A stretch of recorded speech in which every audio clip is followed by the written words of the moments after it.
একজনের জন্য তো কোনোদিন জীবনটা থেমে থাকে না।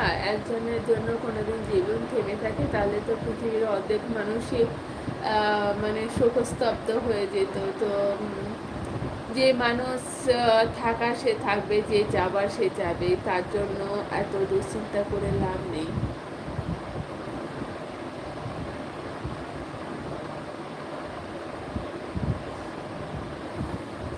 কাকে বিশ্বাস করবেন? যে আপনারা বিশ্বাসের মর্যাদা রাখতে পারবে তাকে বিশ্বাস করবেন।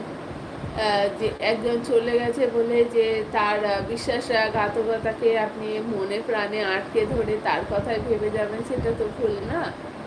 আর যাকে যে ইন ফিউচার যে আসবে অবশ্যই আপনাকে বিশ্বাস করবে। আর যেটা হয়েছে সেটা হয়তো ভালোর জন্যই হয়েছে। আর ভবিষ্যতে যেটা হবে সেটা নিশ্চয়ই খুব ভালোর জন্যই হবে। কারণ আ মানে ভগবান আমাদের জন্য খুব সুন্দর একটা সমস্ত কিছু ভেবে রাখেন। হয়তো আমরা সেইটা হয়তো দেখতে পাই না, হয়তো ভাবি যে যেটা হলো এটা ভীষণ খারাপ হয়েছে। কিন্তু পরবর্তীকালে যখন আমাদের সঙ্গে অনেক কিছু ভালো হয় তখন মনে হয় যেটা হয়ে গেছে সেটাই খারাপ ছিল। সেইজন্য ভগবান আমাদের জন্য এত কিছু ভেবে রেখেছেন আর এটাই আমাদের